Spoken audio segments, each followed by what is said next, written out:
Special edition में काठमांडू से आपका स्वागत है। इस एडिशन में हम बात करेंगे कि क्या वाकई नेपाल में भारत ऑपरेशन मैत्री के जो जरिए कर रहा है उससे चाइना का मुंह चिढ़ा हुआ है। अगर ऐसा है तो क्यों है और क्यों चाइना नहीं चाहता कि भारत नेपाल के अंदर जो सहायता कर रहा है, जो बड़ा रोल प्ले कर रहा है, वो करना बंद कर दे या उसका स्केल डाउन कर दे।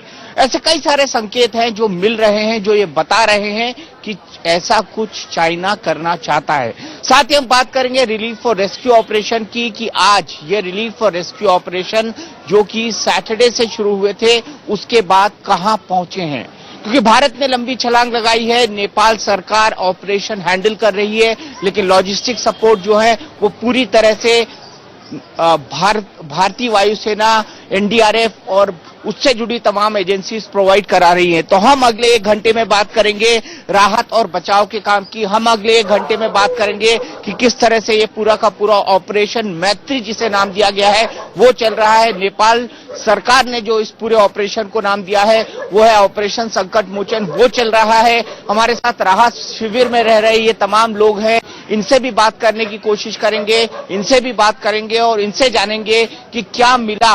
आज मंगलवार हो चुका है, शनिवार से ये लोग इन राहत शिविरों में रह रहे हैं। कितनी सुध ली है नेपाल की सरकार ने, इनकी जो राहत सामग्री आई है वो कितनी इनको मिली है, इन तमाम पहलुओं पर बात करेंगे। लेकिन सबसे पहले जान लेते हैं कि कूटनीति के गलियारे में आज क्या हुआ, किस तरह की आंख मिचौनी चलती रही भारत और नेपाल के सेनाओं के बीच। क्योंकि आज खबरें सुबह से ऐसी आई कि चाइना नहीं चाहता कि भारत की दखलंदाजी बढ़े, उसका मुंह चिढ़ा हुआ है। और साथ ही साथ सुबह के अखबारों में, जो नेपाल के अखबार थे, उनमें ये रिपोर्ट भी छपी कि चाइना ने इस बात की बाकायदा शिकायत की है नेपाल से और ये कहा है कि जो हेलीकॉप्टर्स हैं, जो भारत के हेलीकॉप्टर्स यहां पर राहत और बचाव के काम के लिए लगे हुए हैं, वो जानबूझकर चीनी सीमा के अंदर जा रहे हैं। इसकी एक बाकायदा शिकायत दर्ज कराई गई है चीनी सेना की तरफ से और ऐसी रिपोर्ट नेपाल के अखबारों ने प्रकाशित की है। क्या है इस रिपोर्ट के पीछे,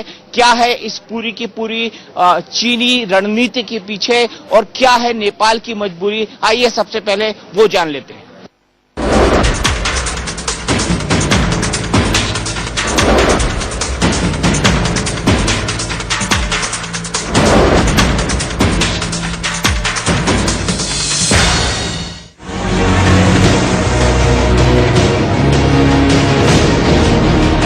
भयानक भूकंप से बेबस बेहाल नेपाल की मदद में भारत दिलो जान से जुटा है। संकट के समय भारत की सहायता और सहानुभूति से नेपाल के लोगों को बड़ा सहारा मिला है।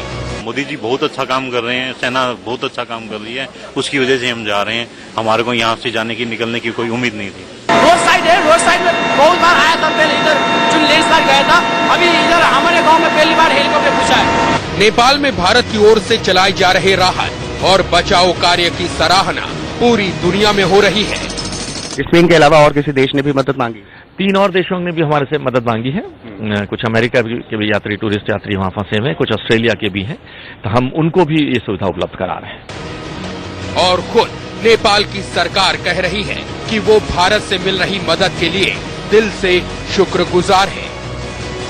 इतना दुख में भी हम लोग थोड़ा सा आशावादी है कि भाई इंटरनेशनल कम्युनिटी, स्पेशली जैसे भारत का, जो जिस किस्म का तत्परता, जिस किस्म का सहयोग है, जैसा जो चाहिए वो करेंगे करके कमिटमेंट है। इसके नाते हम लोग जैसे यानी भगवान की कृपा से ये दुख के दिन झेलने में हम लोग की मदद हो रहा है। लेकिन नेपाल में भारत के ऑपरेशन मैत्री से चीन को परेशानी हो रही है। हैरान करने वाली बात यह है कि जिस वक्त पूरी दुनिया कह रही है कि नेपाल को मदद की जरूरत है, ऐसे वक्त में भी चीन को खुराफात सूझ रही है।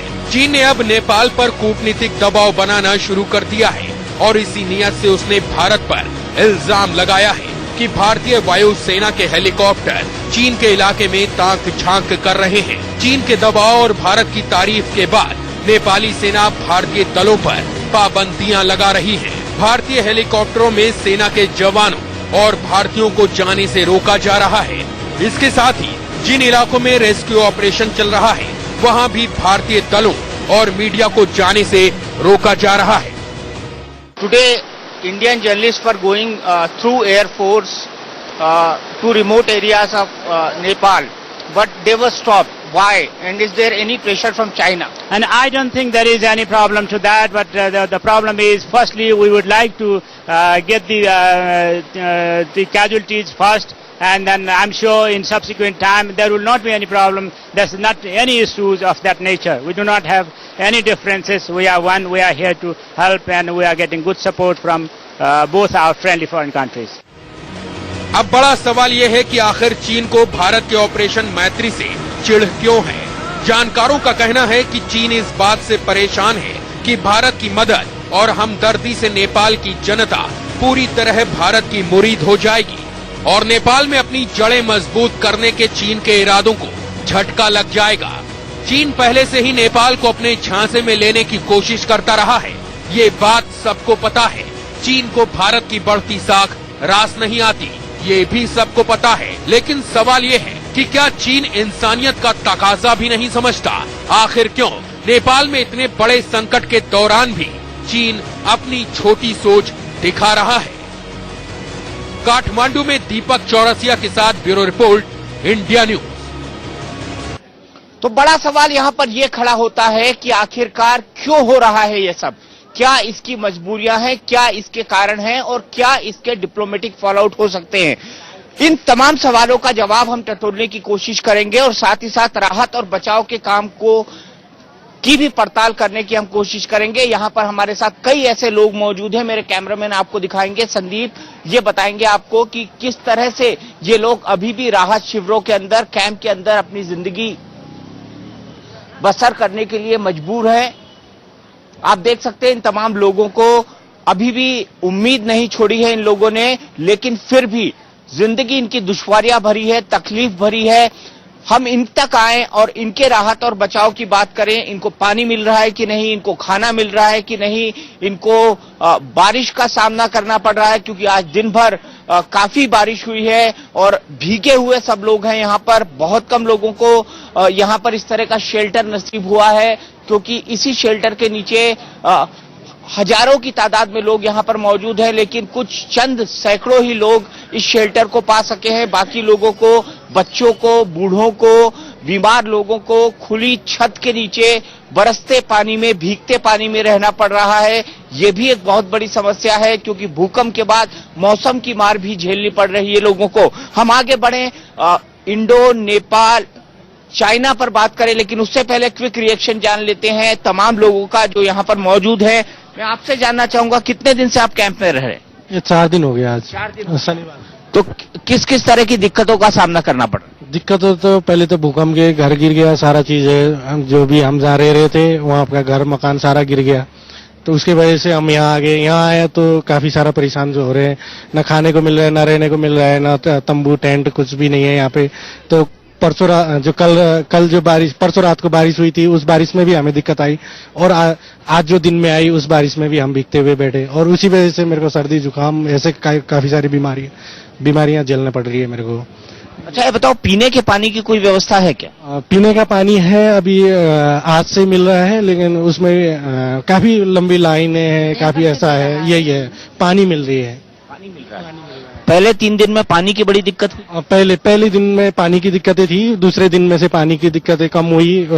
जैसे रामदेव स्वामी जी के जो टेंट लगा हुआ था उस टाइम, उसी के सारे लोग बैठे हुए थे, तो हमें तो पता भी नहीं हो रहा है। और मैं तो दिल्ली से हूँ, मेरे को तो कैसे क्या करना है, क्या कैसे पहुंचना है ये भी मालूम नहीं है। तो पहले दिन रामदेव जी बता के गए थे कि हमारी गाड़ी जाएगी, फ्लाइट जाएगी, तो हम कैसे न कैसे निकालेंगे आपको। तो वो सारा चीज हमें पता नहीं चला उस टाइम। तो बाद में आए तो कहाँ है क्या है ये पता नहीं है, तो इसलिए मैं अभी इधर यहाँ हूँ। अच्छा, आप दिल्ली से आए हुए, तो दिल्ली से यहाँ क्या कर रहे थे आप? दिल्ली में यहाँ जॉब करता हूँ मैं अभी। आप दिल्ली में जॉब करते हैं? क्या जॉब करते हैं? होटल में हूँ मैं। होटल में काम करते हैं। तो अब क्या इरादा है?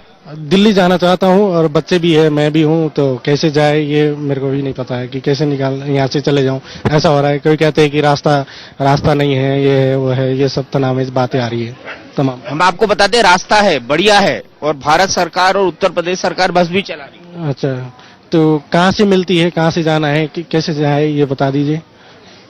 मेरे ख्याल से रवि इस बारे में रोशनी डालेंगे। रवि, जल्दी से आइए यहाँ पर। ये जो बसेस के बारे में आप बता रहे थे, ये बसेस आ चुकी हैं उत्तर प्रदेश सरकार और भारत सरकार? आइए, जल्दी आइए, जल्दी आइए।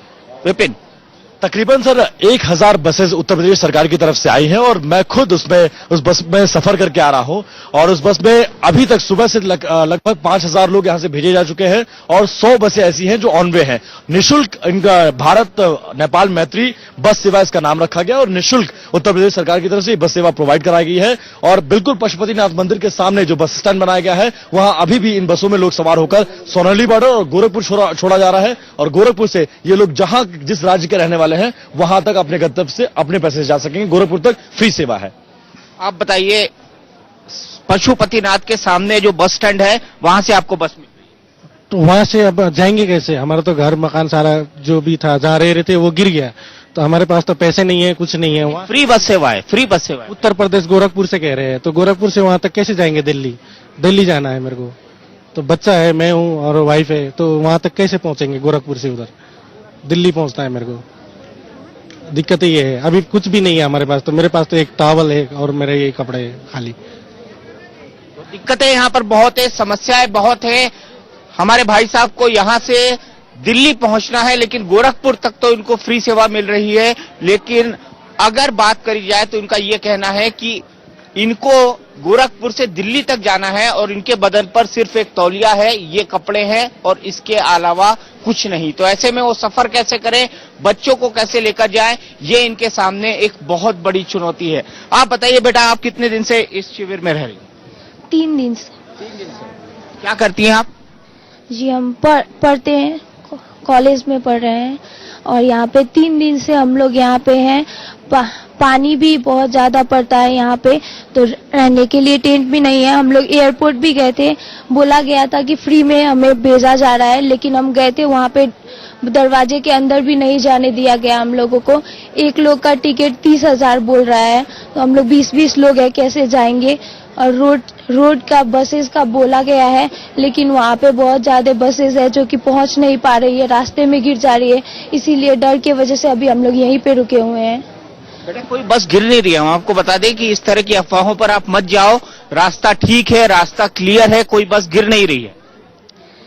जी इसलिए हम लोग सोच रहे हैं, लेकिन अभी 3 दिन में बहुत सुधार आया है यहाँ पे। अब हमें पानी की भी फैसिलिटीज मिल रही है धीरे धीरे, खाने के लिए भी अभी मिल रहा है 3 दिन में अभी। लेकिन यहाँ पे बहुत सुधार आया है, रेस्क्यू टीम से जो भी आया हम पे मदद पहुंच रही है। और अभी जो भी है टेंट भी लगाया गया है जिसमें हम लोग रह सकते हैं। अब आगे हम लोग सोच रहे हैं इंडिया जाने के लिए, बसेस जो प्रोवाइड किए गए हैं उनसे। आप इंडिया जाने की सोच रहे हैं, तो हम इंडिया की बात करें उससे पहले हम ये देख लेते हैं कि आज जब नेपाल के सेना के प्रवक्ता से हमने चाइना का मुद्दा उठाया तो नेपाल के सेना के प्रवक्ता ने क्या कहा। उसके बाद एक बार फिर से राहत पर आएंगे, हम पुनर्वास पर आएंगे और साथ ही साथ रिलीफ पर आएंगे कि किस तरह से ये काम चल रहा है। मैंने राहत, रिलीफ और चीन तीनों मुद्दों पर नेपाल के सेना के प्रवक्ता से बातचीत की। उसके बाद हम इस बातचीत को आगे बढ़ाएंगे कि आखिरकार नेपाल में भारत की इस प्रेजेंस को देखकर चाइना को लेकर नेपाल की मजबूरी क्या है। शीतल, यहीं से शुरू करते हैं, आप हमारी फॉरेन अफेयर्स की एक्सपर्ट हैं। आखिरकार चाइना को लेकर नेपाल की मजबूरी क्या है? देखिए दीपक, जब से राजा बीरेंद्र वीर विक्रमदेव शाह उनकी मौत हुई, उसके बाद से हमने देखा है कि चीन और नेपाल के संबंध जो हैं वो प्रगाढ़ होते चले गए हैं। चाहे वो राजा ज्ञानेंद्र के वक्त में हो या फिर प्रचंड जब यहाँ पर हेड ऑफ द स्टेट थे उस वक्त, और माओवादी यहाँ की सरकार थी, तो उनका नेचुरल एक इंक्लिनेशन चीन की कम्युनिस्ट गवर्नमेंट के साथ रहता है और हमेशा से रहा है। तो एक वो मानसिकता यहाँ की सेना में और सरकारों में समय समय पर वो देखी गई है। इसलिए नेपाल, और इस वक्त ये मजबूरी है कि चीन बिल्कुल नेपाल के बगल में है, इस तरफ भारत है, इस तरफ चीन है। तिब्बत में भी भूकंप का असर हमने देखा और तिब्बत में भी जैसा कि आप जिक्र कर रहे थे कि कुछ फ्लाइट्स इंडियन एयरफोर्स जो लेके जा रही है, एनडीआरएफ की टीम्स जा रही है, वो उस तरफ भी जा रही है। और वो चीन नहीं चाहता कि नेपाल में भारत की दखल अंदाजी बढ़े, क्योंकि वो बिल्कुल स्ट्रेटेजिकली जो ये लोकेशन है नेपाल की, वो चीन के इस पूरे इलाके में दखल के लिए बहुत जरूरी है। पाकिस्तान को उसने पूरी तरह साध रखा है। आप जानते हैं ग्वादार पोर्ट 40 साल के लिए अब उनका हो गया है। नेपाल में वो अपना प्रभाव माओवादियों और जो पिछले कुछ सालों की सरकारें रही हैं उनके जरिए बढ़ाते रहे। फौज की, यहाँ की फौज की काफी लॉयल्टी है चीनी कम्युनिस्ट पार्टी की तरफ। तो वो नहीं चाहते कि भारत इस त्रासदी में जो राहत बचाव कार्य कर रहा है, भारत की पॉपुलैरिटी बढ़ी है यहाँ पे। मैं आपको बताऊं दीपक, नवंबर में हम जब यहाँ सार्क सम्मेलन कवर करने आए, उससे पहले भी यहाँ आ चुकी हूँ, एक एंटी इंडिया फीलिंग लोगों में भी थी। लेकिन नवंबर में जब नरेंद्र मोदी यहाँ पर आए, उससे पहले वो अगस्त में भी यहाँ पर आकर गए थे, उन्होंने यहाँ पे पार्लियामेंट को संबोधित भी किया था। तो लोगों के मन में एक भारत को लेकर एक अच्छी पॉजिटिव छवि बनने लगी यहाँ पर। नवंबर में जब हम यहाँ आए, लोग कहने लगे कि भारत को एक बड़े भाई की तरह वो फिर से देखने लगे हैं। हाल के दिनों में भी हमने जब भूकंप के दौरान अभी हम जब लोगों से बात कर रहे थे, तो यहाँ की जनता जो है वो भारत सरकार के काम से प्रभावित है। यहाँ की जनता कहती है कि हमें मालूम है कि भारत राहत भेज रहा है, हमें पता है कि भारत बहुत अच्छा काम कर रहा है, लेकिन वो हम तक नहीं पहुंच रहा क्योंकि हमारी सरकार जो है वो निठल्ली है। ये यहाँ की जनता का मानना है। तो जनता प्रो चाइना या एंटी इंडिया नहीं है। फौज जो है और सरकार में कुछ एलिमेंट्स हैं और जो माओवादी यहाँ के एलिमेंट्स हैं, उनका नेचुरल इंक्लिनेशन हमेशा चीन की तरफ रहा है और चीन तो चाहता है कि पूरे क्षेत्र में उसका दबाव हो। पाकिस्तान में है ही है, श्रीलंका में भी उसने बढ़ाना शुरू कर दिया है और चीन भी, क्योंकि उसके लिए अहम है स्ट्रेटेजिकली। तो मुझे लगता है कि इसलिए नेपाल के लिए भी थोड़ी सी मजबूरी है कि अब बड़ा देश चीन भी है, इधर भारत भी है और ऐसी एक बहुत बड़ी परसेंटेज है उन सिंपथाइजर्स की जो प्रो कम्युनिज्म और प्रो चाइना सिंपथाइजर्स हैं। तो नेपाल के लिए भी, नेपाल की सेना के लिए भी एक मजबूरी हो सकती है। नेपाल की सेना के लिए मजबूरी है, लेकिन जो बड़ी बात यहाँ पर यह है कि ये पूरा का पूरा उस वक्त हो रहा है, ये पूरा का पूरा उस माहौल के अंदर हो रहा है, ये पूरा का पूरा उस हालात के अंदर हो रहा है जब मानवीय मदद की नेपाल को बेहद सख्त जरूरत है। उसके उन तमाम इलाकों को बेहद सख्त जरूरत है जहां पर इस वक्त मानवीय त्रासदी आई हुई है। हम रीजन बहुत अच्छी तरह जानते हैं। चीन नेपाल के अंदर एक बड़ा पार्टनर बनना चाहता है, वो बड़ा भाई बनना चाहता है, जो दर्जा भारत को बहुत लंबे वक्त से हासिल है। जो दूसरा बड़ा मुद्दा है वो नेपाल के अंदर एक बड़ी साझेदारी चाहता है, स्ट्रैटेजिक साझेदारी चाहता है, क्योंकि सामरिक दृष्टि के महत्व से नेपाल का एक बहुत बड़ा महत्व है चीन के लिहाज से। इसीलिए चीन अपनी दखलंदाजी को कम नहीं करना चाहता है, अपनी दखलंदाजी को बनाए रखना चाहता है। इसीलिए उसे ये नहीं पसंद आता है कि नेपाल के अंदर भारत हो। और यही एक सबसे महत्वपूर्ण बात है, यही एक सबसे बड़ी बात है कि जब भारत ने मदद का हाथ आगे बढ़ाया है, ऐसे हालात में अगर पब्लिक सेंटिमेंट पूरी तरह से भारत के पक्ष पे होते हैं, जो कि दिखाई पड़ रहे हैं, जो लोगों को लग रहा है कि मोदी, प्रधानमंत्री मोदी, पूरी की पूरी भारतीय सरकार, पूरा का पूरा भारतीय अमला लगा हुआ है यहाँ पर लोगों को रिलीफ देने के लिए, यहाँ पर लोगों को रेस्क्यू करने के लिए और यहाँ के पुनर्वास के काम के लिए, क्योंकि भारत को भूकंप और प्राकृतिक आपदाओं से निपटने के लिए एक लंबा अनुभव प्राप्त है। और इन तमाम चीजों को ध्यान में रखते हुए जब इनको लगता है कि इस तरह के हालात में भारत नेपाल का एक जीर्णोद्धार कर सकता है, पुनरुद्धार कर सकता है, तो उनको लग रहा है कि ऐसे में जो चीन का दबदबा है नेपाल के अंदर वो खत्म ना हो जाए। कितना डर लगता है चीन को इस वक्त कि ये दबदबा खत्म ना हो जाए। दीपक, जब से नई सरकार आई है और हमने देखा है, मैं यहाँ पे अपनी सरकार के प्रशंसक के तौर पर नहीं, एक इंडिपेंडेंट पत्रकार के तौर पर बोल रही हूँ, क्योंकि हमने देखा है कि नरेंद्र मोदी जगह जगह टूर कर रहे हैं। नेपाल की अगर हम बात करें, यहाँ भी हुआ है, अब अगले महीने वो चीन भी जाने वाले, उन्होंने अपनी तरफ से कोई कसर नहीं छोड़ी है चीन की तरफ हाथ बढ़ाने में भी। चीन के राष्ट्रपति भी भारत आए थे, तो झूला था अहमदाबाद, शी जिनपिंग ने बिल्कुल झूला था। और अगले महीने अब चीन जाएंगे नरेंद्र मोदी कुछ ही दिन बाद।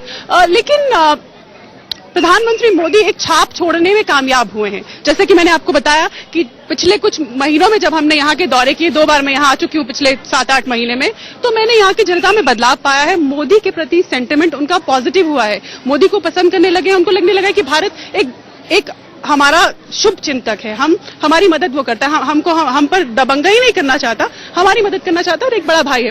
तो वो जो पॉजिटिव इन्फ्लुएंस हो रहा है, यहाँ के अखबार भी लिख रहे थे, यहाँ के लोग भी बोल रहे थे, हमारे प्रधानमंत्री ने इनकी संसद को संबोधित किया। पूरा यहाँ पर जब मोदी आए, जब पहली बार आए, तो पूरा अमला यहाँ जुट गया उनके स्वागत के लिए। फिर सार्क सम्मेलन के दौरान भी मोदी को स्पेशल ट्रीटमेंट मिला, बाकी राष्ट्राध्यक्ष भी थे। तो स्वाभाविक तौर पर चीन इन सभी एक्टिविटीज को बहुत क्लोजली वॉच करता है, क्योंकि वो इस क्षेत्र में अपना प्रभुत्व छोड़ना नहीं चाहता।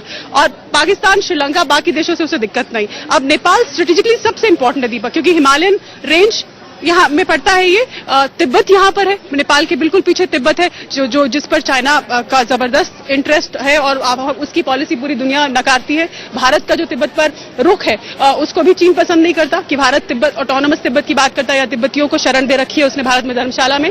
तो चीन को इन सब चीजों से डर है और हाल के दिनों में जो प्रभाव बढ़ रहा है हमारी सरकार का, हमारे लोगों का, यहाँ के लोगों पर, जनता पर या पॉलिटिकल सर्कल्स में, वो उससे थोड़ा सा हिला हुआ है। तो आपको याद होगा कि अभी पिछले दिनों जब हमारे प्रधानमंत्री जापान गए थे, जापान और चीन के भी अच्छे संबंध नहीं है, तो तब भी चीन में कुछ एडिटोरियल्स लिखे गए थे कि जापान जो है वो एंटी चाइना माहौल बनाना चाहता है इंडिया में, ऐसा नहीं है। तो चीन बहुत क्लोजली देख रहा है कि भारत की जो व्यापक जो कूटनीति अंतर्राष्ट्रीय स्तर पर फैल रही है, अपना प्रभाव और प्रभुत्व फैला रही है, वो इससे हिला हुआ है और वो नहीं चाहता कि नेपाल जो कि सामरिक रूप से सबसे अहम है वहां पर ऐसा हो जाए, जो कि होता दिख रहा है उसे। सामरिक रूप से अहम तो जो कूटनीति मोदी सरकार ने चलाई है, जिस तरह से पांव पसार रही है मोदी सरकार, या ये कहें भारत सरकार इसे कहा जाए तो गलत नहीं होगा, उससे कहीं ना कहीं भयाक्रांत सा दिख रहा है चाइना,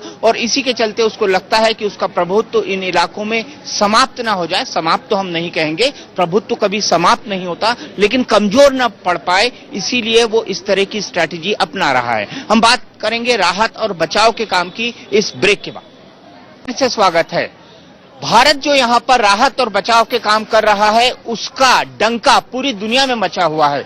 इसीलिए दुनिया के बड़े बड़े देश चाह रहे हैं कि उनके देश के नागरिकों को भारत ही काठमांडू और नेपाल से बाहर निकाले। यही कारण है कि स्पेन और अमेरिका जैसे देश भी भारत से गुहार लगा रहे हैं। हमारे सीनियर एडिटर प्रकाश कुमार पांडे ने इस बारे में केंद्रीय मंत्री डॉक्टर महेश शर्मा से खास बातचीत की।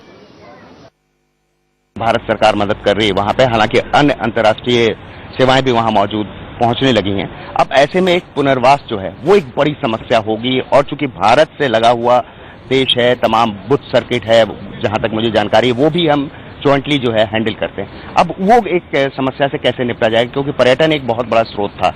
देखिए, नेपाल को बहुत दिक्कतें आएंगी आने वाले समय के अंदर। पहले चरण के अंदर जो मौतें हुई हैं उनकी डेड बॉडियों का डिस्पोजल करना। दूसरा, वहां के जो गांव के अंदर सुदूर क्षेत्रों की वहां की कनेक्टिविटी बहुत पुअर है। हेलीकॉप्टर के माध्यम से ही जाना है, बस रूट या गाड़ी के रूट से जाना वहां घंटों का सफर है। या तो उनको हेलीकॉप्टरों के माध्यम से, अभी तो हम खाली रोगियों को नहीं ला पाए हैं। अगली समस्या जो 4000 लोगों की जिनकी मृत्यु हो गई है, उनके शवों को, यहाँ तक कि भारत के भी जो लोगों की मृत्यु होगी, रूट से जाना वहां घंटों का सफर है। या तो उनको हेलीकॉप्टरों के माध्यम से, अभी तो हम खाली रोगियों को नहीं ला पाए हैं। अगली समस्या जो 4000 लोगों की जिनकी मृत्यु हो गई है, उनके शवों को, यहाँ तक कि भारत के भी जो लोगों की मृत्यु होगी, हम उनके शवों को भी अभी नहीं ला पा रहे हैं। वह भी हमारे लिए चिंता का विषय है। और बाद में रहेगा उनको रिहेबिलिटेशन के लिए। मैं समझता हूँ कि अब से 5-7 दिन बाद ये रिहेबिलिटेशन की बात शुरू होगी। वर्तमान में तो जो मनुष्य वहां पर फंसे हुए हैं, जो पर्यटक विदेशी, उनको बाहर लाने की समस्या है। अंतिम सवाल महेश जी मैं पूछूंगा, जिस तरह से अन्य देश भी भारत सरकार से मदद मांग रहे हैं, कल स्पेन ने जो है प्रधानमंत्री से रिक्वेस्ट की उनके मंत्री ने कि हमारे लोग जो फंसे हैं उनको निकाला जाए, उसमें भी क्या मंत्रालय आपका जो है लगा हुआ मुस्तैदी से, उसमें किस तरह से कर रहा है, क्योंकि बहुत से भारतीय खुद अभी भी फंसे हुए हैं, जैसा आप खुद कह रहे हैं। देखिए, हमारी संस्कृति है कि हम जो विदेश के लोग भी जो फंसे हैं, खासतौर पर स्पेन का जिसका आपने उदाहरण दिया है, हम उनके भी करीबन 90 लोग वहां फंसे, उनको भी हम उसी प्लेन्स के साथ साथ उनको भी वापस ला रहे हैं और उनको दिल्ली लाकर उनके जो भी एम्बेसडर्स हैं उनको हम हैंड ओवर कर रहे हैं। इस विषय में हम लोग ओपन नीति के साथ काम कर रहे हैं कि विदेश के जो भी लोग हैं उनको भी ये मदद मुहैया करी जाए। स्पेन के अलावा और किसी देश ने भी मदद मांगी? 3 और देशों ने भी हमारे से मदद मांगी है। कुछ अमेरिका के भी टूरिस्ट यात्री वहां फंसे हुए हैं, कुछ ऑस्ट्रेलिया के भी हैं, तो हम उनको भी ये सुविधा उपलब्ध करा रहे हैं। बहुत बहुत शुक्रिया। तो ये थे civil aviation minister Mahesh Sharma, जिनका साफ तौर पर कहना था कि भारत सरकार त्वरित गति से वहां पे मदद तो कर ही रही है, और साथ ही अन्य विदेशी भी जो वहां फंसे हुए, स्पेन, अमेरिका, अन्य देश भी हैं, उनके नागरिकों को भी दिल्ली लाकर या अन्य गंतव्य स्थानों पर लाकर पहुंचाने की जिम्मेदारी भी भारत की है। तो ऐसे में भारत का एक अंतर्राष्ट्रीय स्तर पर जो एक मजबूत स्तंभ होना चाहिए, वो भी बढ़ेगा। प्रकाश पांडे, इंडिया न्यूज, दिल्ली। तो हाल ही के दिनों में भारत ने जो इवैक्यूएशन के ऑपरेशन किए हैं, उसमें यमन का ऑपरेशन प्रमुख था, और उसमें भी भारत ने कई सारे नेशनलिटी के लोगों को बाहर निकाला था, जिसमें भारत की बेहद तारीफ हुई थी और पूरी दुनिया में भारतीय दबदबा बेहद बढ़ा था। लेकिन ग्राउंड जीरो पे क्या हालात है? ग्राउंड जीरो पर भारतीय वायुसेना और एनडीआरएफ की टीम लगातार लगी हुई है और लगातार वहां पर 24 घंटे काम कर रही है। मैंने वहां पर डिफेंस मिनिस्ट्री के प्रवक्ता मिस्टर पांडे से बात की और जाना कि किस तरह से चल रहा है ऑपरेशन मैत्री। भारत ने नेपाल में राहत और बचाव के लिए ऑपरेशन मैत्री चला रखा है और इसका फिलहाल सूरत हाल क्या है जानने के लिए हमारे साथ है बसंत पांडे जी, जो कि मिनिस्ट्री ऑफ डिफेंस के पीआरओ हैं। सबसे बड़ी जरूरत है, आप ग्राउंड पर हैं, आप पूरे ऑपरेशन को कंट्रोल कर रहे हैं, देख रहे हैं। जी, आप देख रहे हैं, माफ कीजिएगा, कंट्रोल नहीं शब्द इस्तेमाल करता हूं, आप देख रहे हैं, किसकी जरूरत ज्यादा मैं ऑपरेशन नहीं कंट्रोल कर रहा हूं, बस मैं यहाँ पे जैसे देख रहा हूँ यहाँ पर अभी तो इस समय पे तो जो लोग दबे उनको निकालने की सबसे पहले जरूरत है। उसके बाद में जो जिनको चोट लगी है या जो बीमार हो चुके हैं, वृद्ध लोग हैं, उनको रिमोट लोकेशन से कैजुअलिटी जैसे निकल रही है उनको यहाँ लाया जाए, हॉस्पिटल तक पहुंचाया जाए और जो लोग वहां पर किसी प्रकार से है और उन लोगों को खाना पानी मिलना चाहिए। मतलब survival and rescue is the top priority. आपने उत्तराखंड की त्रासदी भी देखी, आपने जम्मू कश्मीर के फ्लड्स भी देखे, आप नेपाल के इस भयावह भूकंप को भी देख रहे हैं, क्या अंतर पाते हैं? अंतर ये जो भूकंप आया इसमें जो एक्सेसिबिलिटी है, बिकॉज हिली टेरेन के कारण, जैसे श्रीनगर में जो हुआ था फ्लड्स वो केवल वैली के अंदर था और आसपास के एरिया में था, यहाँ पे डिस्टेंसेस ज्यादा है और दूसरी बात है ये हिल्स के अंदर है और अर्थक्वेक के बाद आज आप देख रहे हैं जितना मौसम खराब हो रखा है तो ये मौसम के कारण भी थोड़ा सा डिफिकल्टी आ रही है। मौसम के कारण डिफिकल्टी आ रही है और इस मौसम देखिए पूरा खराब हो गया है तो ये मौसम थोड़ा सा बाधा बन रहा है आज, ऐसा लग रहा है। मौसम के कारण क्या चॉपर्स उड़ना बिल्कुल बंद हो जाता है? मौसम के क्या चॉपर्स क्या होता है ना, हिल्स में वीएफआर यानी विजुअल फ्लाइंग रेफरेंस पे फ्लाई करते हैं चॉपर्स, यानी वहाँ पे कोई नेविगेशनल एड्स तो होते नहीं पहाड़ों के अंदर, तो उन्हें आंखों से देख के ही फ्लाइंग करना होता है, जिसको वीएफआर कहते हैं, विजुअल फ्लाइंग रेफरेंस। अब ऐसे बादल है, विजिबिलिटी डाउन हो गई है तो नेचुरली मौसम के कारण चॉपर्स ऑपरेशन इफेक्ट होंगे थोड़े। जो हेलीकॉप्टर आए, यहाँ पर जो प्लेन आए तो उनकी डिमांड पर आते हैं? नहीं, ऐसे उनकी डिमांड नहीं थी क्योंकि ऐसे समय पे तो हमने अपनी पहल से अपने जहाज भेज दी, क्योंकि इस त्रासदा के समय पे अगर किसी की रिक्वेस्ट के लिए वेट करें तो हो सकता है कि हम लोग इतने लोगों को नहीं बचा पाते, इतने लोगों को मदद नहीं कर पाते, तो रिक्वेस्ट के लिए हमने वेट नहीं किया, हमने तुरंत देखा कि हमारा पड़ोसी मित्र देश परेशानी और तुरंत हमारी सहायता आ गई। इंडियन मीडिया कब जा पाएगा एयरफोर्स सॉर्टी पर? मैं इंडियन मीडिया नहीं कहूंगा कि यहाँ पे मीडिया सभी लोग हैं, यहाँ पे मीडिया के सभी इंटरनेशनल एजेंसीज के भी हैं, इंटरनेशनल प्रेस के भी लोग हैं। तो ये पॉलिसी है कि जब भी जहाज में लोडिंग करने के बाद रिलीफ मटेरियल अगर उसमें थोड़ी सी स्कोप होता है कि हम एक्स्ट्रा, अगर वॉल्यूम लोड है, जहाज की जगह भर चुकी है लेकिन वेट कम है और हम किसी 2 पैसेंजर को एकोमोडेट कर सकते हैं, ऐसे समय पे हम लोग मीडिया वालों को जाके वो ऑपरेशंस कवर करने का मौका देते हैं। बहुत बहुत शुक्रिया पांडे साहब। तो ये थे पांडे साहब जो हमें बता रहे थे डिफेंस मिनिस्ट्री के पीआरओ कि किस तरह से भारत ऑपरेशन मैत्री चला रहा है नेपाल के अंदर। कैमरामैन संजीव के साथ दीपक चौरसिया, इंडिया न्यूज, काठमांडू। तो राहत और बचाव के कामों पर भारत की सरकार साथ ही साथ तमाम एजेंसियां जोर शोर से लगी हुई है। 24 घंटे पूरा का पूरा काम लगातार जारी है और ये काम तब से शुरू हो गया था जब शनिवार को भूकंप आया था। चंद घंटे बाद ही पहला सप्लाई भेज दिया गया था भारत की तरफ से। ये भारत की मुस्तैदी थी नेपाल के लिए। एमईए ने भी आज अपनी तरफ से प्रेस कॉन्फ्रेंस करी और जानकारी दी कि तक क्या कुछ किया जा चुका है, कितने लोगों को बचाया जा चुका है और कितने लोगों को निकाला जा चुका है नेपाल से। What we have been able to do today is about 3 fixed wing sorties, 2 from Kathmandu and 1 AN-32 today landed at Pokhara. The intention is to use both Kathmandu and Pokhara as the basis from where helicopters can fly to whichever area is badly affected. In terms of numbers, by now through helicopters we have evacuated about 741 Nepalis. This includes those who were injured and were shifted to the military hospitals, their attendants and so on. We have also distributed relief material of cumulative relief material till date of about 24 tons to these interior affected areas. Today we also launched a move for evacuation of stranded mountaineers at the Everest base. 19 mountaineers were evacuated from Lukla.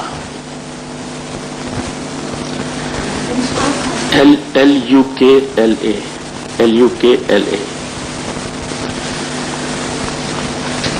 We have also made 3 field hospitals operational with about 45 beds, and surgeries, minor surgeries, have been started.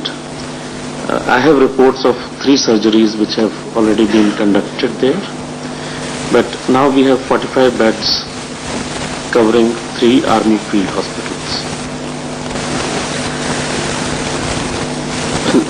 This is about all the information I wish to give, but okay, I'll add one more. Today, through the fixed wing, we have evacuated 382 Indians back to Delhi, and the cumulative number has now come to, through the Air Force efforts, at 2865.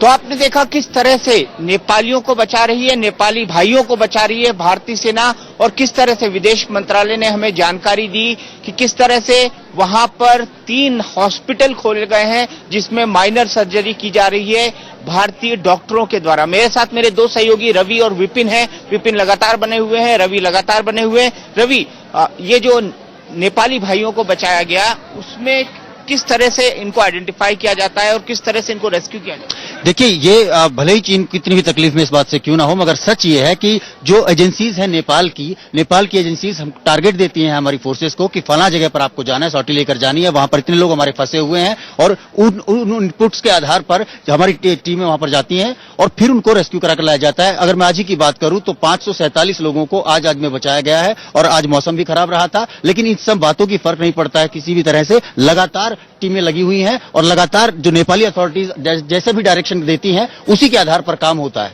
उसी के आधार पर काम होता है। तो आपने ground पर लोगों को काम करते हुए देखा, एनडीआरएफ को काम करते हुए देखा, हमारी वायुसेना को काम करते हुए देखा। इस सब का क्रक्स और निचोड़ क्या निकलता है काठमांडू की सड़कों पर, आउटस्कर्ट की सड़कों पर? क्या सिर्फ भारतीय और भारतीय दिखाई दे रहा है? देखिए, मुझे लगता है कि भारत और नेपाल का रिश्ता ऐसा है कि जो राजनीति से परे है, वो दिल का रिश्ता है, और शायद ये बात हमारी फोर्सेस भी बहुत अच्छे से समझती है। दीपक जी, मैंने आज देखा कि जब बारिश हो रही थी और काफी तेज बारिश थी, तब भी वो रेस्क्यू ऑपरेशन उसी तेजी के साथ चल रहा था। एनडीआरएफ के लोग लगातार दौड़ रहे थे और अपने काम को अंजाम दे रहे थे। ये बताता है कहीं ना कहीं कि ये बियॉन्ड ड्यूटी वाली बात है, इसमें एक जज्बा शामिल है, एक दिल का रिश्ता है नेपाल के साथ भारत का। दिल का रिश्ता है, तो ये दिल का रिश्ता कैसे जोड़ रहा है विपिन उत्तर प्रदेश को, भारत को और नेपाल के लोगों को? दीपक जी, ये बहुत बड़ा सत्य है कि जो भारत और नेपाल के बॉर्डर्स हैं, बहुत सारे ऐसे बॉर्डर्स हैं उत्तर प्रदेश से लगे होते हैं, और जो इंटरनेशनल बॉर्डर है वो सोनौली बॉर्डर, ये ऐसा बॉर्डर है जिससे सबसे ज्यादा लोगों का आना जाना और ट्रक्स का आना जाना इसी बॉर्डर के थ्रू होता है। 3 दिन से अब रास्ता रोका गया था, टूरिस्ट को बाहर नहीं जाने दिया जा रहा था, क्योंकि रह के जो आफ्टर शॉक्स आ रहे थे उससे ये डर था कि पहाड़ों से जो चट्टानें हैं वो गिरेंगी और रास्ता ब्लॉक होगा और बसों पर गिर सकते हैं। लेकिन आज सुबह से वो बसें ऑन कर दी गई, और उत्तर प्रदेश सरकार की तरफ से, क्योंकि जिस दिन ये सब कुछ हुआ है उसके तुरंत बाद मुख्यमंत्री अखिलेश यादव ने प्रधानमंत्री नरेंद्र मोदी से बात की, विदेश मंत्री सुषमा स्वराज से बात की, और दोनों से बात करने के बाद ये फैसला निकला कि हम लोग जितनी हद तक मदद हो सकेगी वो करेंगे। और तीसरे दिन यानी भूकंप के तीसरे दिन आते आते जो बसेस हैं उनको तकरीबन 100 बसेस, चाहे वो लोनी डिपो की हो, आजमगढ़ डिपो की, सोनौली डिपो की, हर डिपो की अलग अलग बस को कैटेगराइज किया गया है। कई सारे ARMs जो ट्रांसपोर्ट डिपार्टमेंट के होते हैं उनकी यहाँ ड्यूटी लगाई गई है, और उनकी रिस्पॉन्सिबिलिटी है कि जितने भी भारतीय हैं और जो नेपाली भी हैं जिनके रिश्तेदार बाहर रहते हैं, अगर वो जाना चाहते हैं तो इन बसों के जरिए निःशुल्क उनको बाहर भेजा जाए। इस तरह से चल रहा है राहत और बचाव का काम। ब्रेक के बाद हम आपको दिखाएंगे कि क्या हालत है उन जगहों की जो सुदूर हैं। टुनाइट विद दीपक चौरसिया में काठमांडू से आपका एक बार फिर स्वागत है। हम बात कर रहे हैं नेपाल में आए भयावह भूकंप की, और यहाँ से उससे लोगों की जिंदगी किस तरह से प्रभावित हुई है। हमारे साथ 2 दोस्त हैं, दोनों बिहार के रहने वाले हैं। आप बताइए, आपका नाम क्या है? सुनील गुप्ता। सुनील, ये बताइए कि कितने दिन से आप इस कैंप में रह रहे हैं और किस किस तरह की दिक्कतों का सामना करना पड़ा? जिस दिन 12 बजे यहाँ भूकंप आया था तो हम डायरेक्ट यहीं पे आए थे, हमारा घर यहीं पास में है। उस दिन से लेकर आज तक अभी तक यहीं पे है हम सब कंटिन्यू। और राहत के मामले में है, आज से हमें प्रॉपर राहत के हिसाब से सब कुछ मिला है, लेकिन खाने के मामले में बस हमें एक दिन यहाँ पे बनाया हुआ मिला है खाना, जस्ट पूरी, और आज तक कुछ भी नहीं मिला है खाने के लिए। बस वो रामदेव बाबा का पीछे है, वो उनमें कभी कभी मिल जाता है खाने का, बस यही है अभी तक का सहायता। पानी मिलता है और बस टेंट लगा है, कल से टेंट लगा है यहाँ पे, वरना जिस दिन से हुआ था उस दिन के बाद पता भी नहीं चला कि ये कितना कंटिन्यू है। आधा से ज्यादा लोग फिर से जाके घर में बैठ गया, लेकिन बाद में हिलने लगा तो आके यहाँ पे एक दिन के बाद यहाँ काफी भीड़ लगने लगा। देन आके यहाँ पे काफी भीड़ हुआ, अभी जाके आर्मी का कल से टेंट लगा है यहाँ पे, और कल से यहाँ पे हमें प्रॉपर बारिश में और ऐसे नॉर्मल किसी भी सीजन में रहने को मिला, नहीं तो ऐसे नॉर्मल जो मिल रहा था वैसे खुले में बैठ रहे थे हम सब। खुले में बैठ रहे थे। आप कैसे गुजार रहे थे यहाँ पे जिंदगी? हम लोग साथ में ही रह रहे हैं, और यहाँ लोकल पेपरों में देखने को मिला था कि इंडिया से पहले दिन ही मदद आ गई थी, लेकिन मदद कल शाम से हम लोगों को मिला है, और अभी 3 दिन के बाद हम लोग को कह सकते हैं जो अच्छी मदद मिल रही है यहाँ पे। और बाकी बारिश होती है तो बहुत कठिनाई होती है, तिरपाल है लेकिन अंदर से फिर पानी आता है, हम लोग को रात रात भर जग के रहना पड़ता है, और खाने का प्रॉपर यहाँ पे नहीं है। आज साफ सफाई भी हुई है, हम लोग उसमें भी मदद कर रहे थे साफ सफाई में, लेकिन बारिश आने के बाद बहुत दिक्कत होती है हम लोगों की। अच्छा, ये बताइए मदद के नाम पे क्या क्या मिला है? मदद के नाम पे कल शाम में जो पैकेट का खाना था, पूरी और अचार, वो मिला था। आज यहाँ पे जो नूडल्स होते हैं वो मिला है, और कल हम लोग वहाँ पे पीछे रामदेव बाबा का है उनका शिविर, उनके तरफ से खिचड़ी बांटा गया था, वो हम लोग खाए। बाकी बाहर से ही हम लोग खा रहे थे। बाहर से आप लोग खा रहे थे। रवि, यहाँ की जो मुख्य बातें हमको देखने को मिली, खाना और पीना, खाने का और पीने का व्यवस्था, पीने के पानी की खासकर दिक्कत, तो क्या यहाँ पर दिक्कत आ रही है इन लॉजिस्टिक सप्लाई में, खासकर प्रशासन? देखिए, हमने पता किया था कि पानी की आखिर इतनी किल्लत अचानक क्यों हो गई है। वो बड़े बड़े पाइप्स जो सप्लाई किया करते थे शहर को पानी, वो धंस गए हैं, उसकी वजह से उनको रोक देना पड़ा है पानी का बहाव उनके अंदर। तो पानी की शॉर्टेज बहुत ज्यादा हो गई है यहाँ पर, इसी वजह से अब टैंकर्स और इन सब चीजों की मदद ली जा रही है, लेकिन सड़कें भी कई जगहों पर बहुत ठीक हालत में नहीं है। दूसरा, जो लोगों तक पहुंचने के तरीके हुआ करते थे पहले के, किसी शहर में किसी एक गली में पहुंच गए, मोहल्ले में पहुंच गया और पानी वहां पर बट गया, या फिर जो पाइप में तो आ नहीं रहा है, उसके बाद यही तो एक जरिया बचा था। तो मकान इस तरह से डैमेज हो गए हैं कि लोगों को पलायन करके बहुत बड़ी तादाद में एक अलग जगह पर इकट्ठा हो गया। जैसे हम यहीं का इस कैंप का उदाहरण ले लें, यहाँ पर एक टैंकर आएगा तो जाहिर तौर पर पानी पहुंचेगा भी, लेकिन लगेगा कि किल्लत बरकरार है यहाँ पर, और इस तरह के लॉजिस्टिक्स से जूझ रही है यहाँ का प्रशासन भी एक हद तक। चलिए रवि, बहुत बहुत शुक्रिया। विपिन, बहुत बहुत शुक्रिया। हम नजर बनाए रखेंगे लगातार, हमारे तमाम रिपोर्टर्स, चाहे वो अभिषेक चंद्रा हो, चाहे वो रवि हो, चाहे विपिन हो, चाहे शीतल हो, चाहे अरविंद चतुर्वेदी हो, लगातार आपको पल पल की अपडेट काठमांडू से जुड़ी हुई, चाहे मैं हूं, वो आपको लगातार ये अपडेट्स देते रहेंगे कि कहां जा रही है राहत और बचाव की गाड़ी, कैसा चल रहा है यहाँ पर ऑपरेशन मैत्री, कैसा चल रहा है ऑपरेशन संकट मोचन। ये तमाम जानकारी सिर्फ और सिर्फ इंडिया न्यूज पर आपको लगातार मिलती रहेगी। फिलहाल टुनाइट विद दीपक चौरसिया में इतना ही। इंडिया न्यूज पर खबरों का सिलसिला लगातार जारी है।